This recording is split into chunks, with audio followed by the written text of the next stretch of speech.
आज मैं आपको एक माँ और बेटे की दिलचस्प कहानी बताना चाहती हूँ। लड़की के कन्यादान के समय माँ का दुखी होना होता है, क्योंकि माँ अपने कलेजे के टुकड़े को पराये हाथों में दान में देती है। उस समय माँ को यह लगता है कि लड़की उसकी अंतिम पूंजी है, क्योंकि अपने सभी संस्कारों को माँ एक अपनी लड़की के अंदर भर देती है। लड़की का जब कन्यादान होता है तब वह अपनी माँ की एक अंतिम पूंजी होती है, और वह लड़की तब तक समझदार नहीं होती है। वह अत्यंत भोली एवं सरल स्वभाव की होती है, इसलिए वह समाज के छल कपट को नहीं समझ पाती। उसे सुख की अनुभूति तो होती है, लेकिन वह अपने दुख को नहीं समझ पाती है, इसलिए वह अपने ही घर में जाकर दुखी होती रहती है।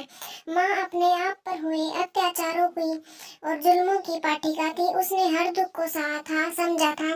वे दुख आज भी धुंधले प्रकाश की तरह उसे याद आ रही थी। स्त्री होने के कारण उसे समाज द्वारा जिन यातनाओं को अपने पति के घर में विवाह उपरांत सहना पड़ा था, उनसे वह अच्छी तरह परिचित थी।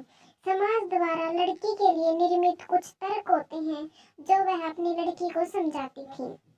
माँ ने अपनी बेटी को कन्यादान में देते हुए कहा कि उसे समझाया, पानी में झांककर अपने चेहरे पर कभी भी खुश मत होना। जैसे पानी की परछाई स्थायी नहीं होती है, वैसे ही ससुराल पक्ष के लोगों का भी व्यवहार स्थायी मत समझना।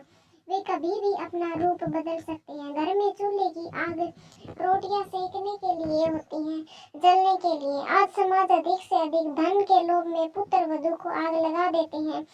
अंत तुम सचेत रहना। तुम्हें खुश करने के लिए ससुराल पक्ष द्वारा दिए गए कपड़े और गहने शाब्दिक भ्रम में डालने के बंधन है। स्त्री को वश में रखने के लिए उपहार दिए जाते हैं। अतः मीठी बातों की अश्लीलता को समझना, भ्रम में मत पड़ना। माँ ने अपनी लड़की को समझाते हुए अंत में कहा, तुम लड़की हो, लेकिन लड़की जैसी कोमल दिखाई मत देना। हमेशा ससुराल के विपरीत व्यवहार का विरोध करने के लिए तैयार रहना। ये थी आज की मेरी माँ और बेटे की कहानी। अंततः आपको अगर मेरी कहानी अच्छी लगी हो तो मेरे चैनल को सब्सक्राइब करें, लाइक करें, शेयर करें। धन्यवाद। जय हिंद, जय भारत।